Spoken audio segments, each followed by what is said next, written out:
এই শোনো, কাল আমার বিয়ে ঠিক হয়ে গেছে বাবার কোন বন্ধুর ছেলের সাথে। তাহলে আমাদের স্বপ্নটা? আমাদের স্বপ্নটা নইলে স্বপ্নই থাক, দুজনে অতীত নিয়ে বেঁচে থাকবো।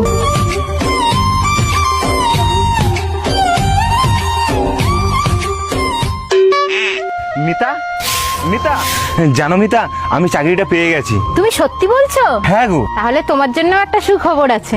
এই কি, আগে বলো না। আরে বাবা বলছি, আমাদের ঘরে একটা ছোট্ট চাঁদের কোণা আসতে চলেছে। তাহলে মিতা, আমার স্বপ্নটাও পূরণ হলো আর তোমার ইচ্ছেটাও পূরণ হলো। বলো। তা তুমি এখানে দাঁড়িয়েই কথা বলবে? চলো ভেতরে চলো, কিছু খেয়ে নেবে। চলো চলো, আমারও খুব খিদে লেগেছে।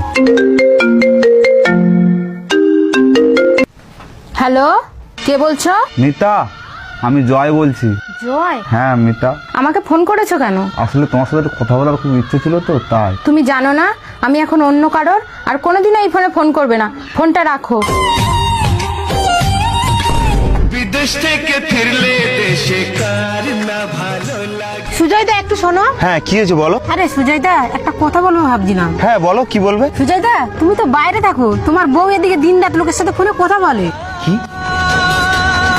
মিতা এইভাবে আমাকে ঠকাচ্ছে?